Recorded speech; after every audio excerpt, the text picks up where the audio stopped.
Ladies and gentlemen, the alpha here, I'll move this over so you guys can read as well.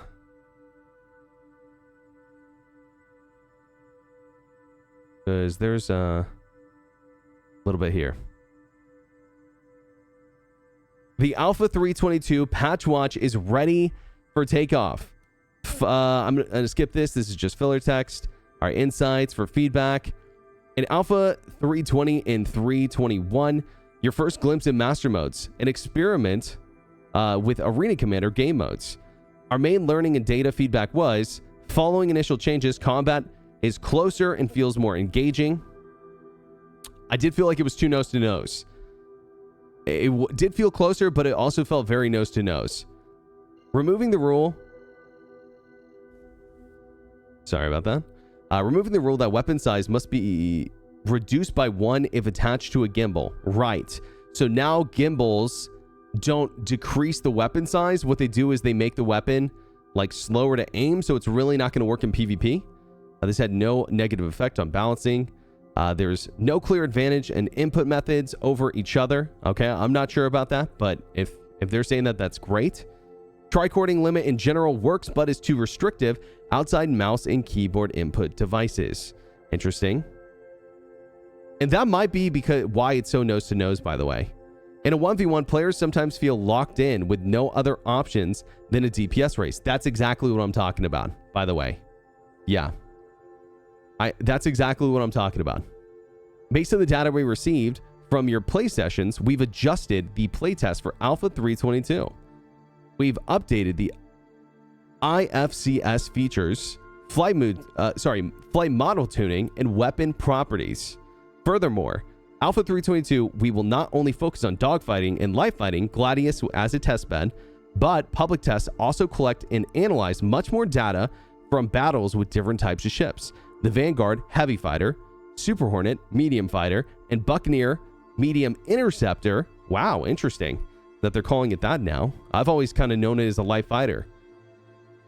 Have therefore undergone balance adjustments and will be the focus of the testing. Interesting. IFCS changes. Improve 1v1 mechanics, adding a few things to IFCS to support more diverse flight behaviors and be less prone to cheating or macroing. Interesting. Okay. So as far as I know, this is like essentially like how thruster input works. Am I right about that?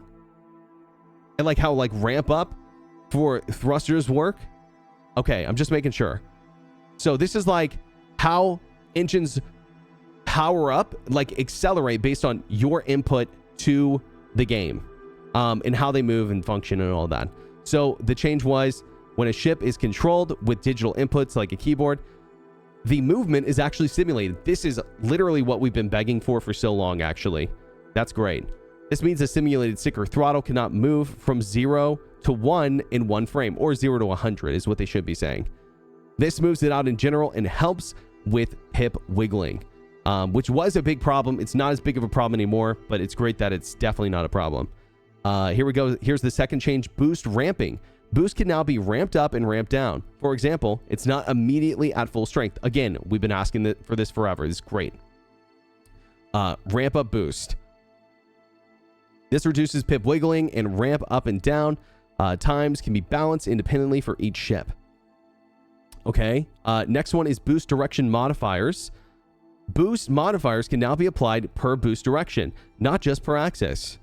This means you're going to have a lot more control over individual performance parameters. For example, we can disallow boosting backwards. Oh, that's a really interesting comment they're making there. Some people are not going to like that, but that's kind of interesting. We can disallow boosting backwards. Interesting. Boost rotation rates. While the boost is held, ships are now able to momentarily reach higher rotation rates. Okay, cool. So boosting is actually going to help you rotate faster and maybe pitching you off faster too. New trichord limiting. Old trichord limiter was too harsh when your ship was not perfectly accelerating along the axis, which easily happens with stick inputs. The new limiter only cuts acceleration back when you hit side limits, specifically for racers. That should feel better than the previous master mode test runs. Wow. So they're adding tricord back in, which is good. I talked about why tricording is good for combat. It's just they're changing it. Interesting. So they're limiting backwards fully, and also they're adding in some new tricord mechanic. Interesting. That's substantial. Okay, flight tuning. Master mode's test in 320 and 321 was mostly about symmetrical combat. So we are tuning... we are turning to ship differences. For this round, we want to figure out the so-called archetypes of ships feel right in relation to each other. To do that, we are equipping you with our 4 ships, and we want to be good in the respective roles. As opposed to the PU ships, master mode ships have been turned into less relative flight performance differences between each other. Just to be clear, there are pretty big differences, but they are not as drastic as the PU. So what they're saying is each independent ship is doing a different role, drastically different, but it's not like going to be night and day from the PU where it's unrecognizable, I guess is what they're trying to say. And like that in the PU, it's big differences between these ships, right? They're really big differences. Like the Buccaneer and the Vanguard are going to have closer health, is I assume what they're saying. I don't think they're bringing tricord back. I feel like that's exactly what they're doing. Since quite literally, they said we're getting rid of tricord, and now they're saying new tricord limiter. So I think that's exactly what they're saying. I don't know what else that could mean. Okay, and then up next. So the master mode ships have been returned and should feel nice in terms of general handling with pros and cons. But instead of listing them out there, we are suggesting you try them out. Maybe I'm wrong. Maybe that's not what that means. Maybe I'm reading that wrong. Maybe new tricord limiter means new limiter only cuts acceleration back. See what I mean? That's worded differently than what they were saying it's being removed. New limiter only cuts acceleration back when you hit side limits. I don't know. Maybe I'm wrong, but that's kind of what that sounds like.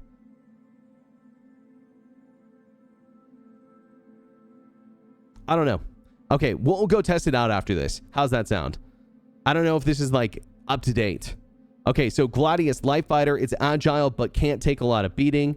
Medium Fighter, sturdy, impressive agility for the weapon load. Okay, so right in the middle.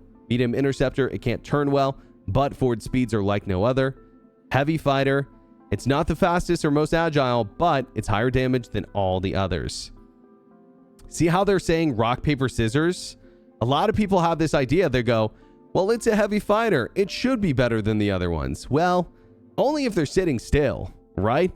Like only if they're sitting still. Should a heavy fighter have the advantage? You know? And that's how it should be. Weapon changes. The range of weapons have been vastly increased and spread.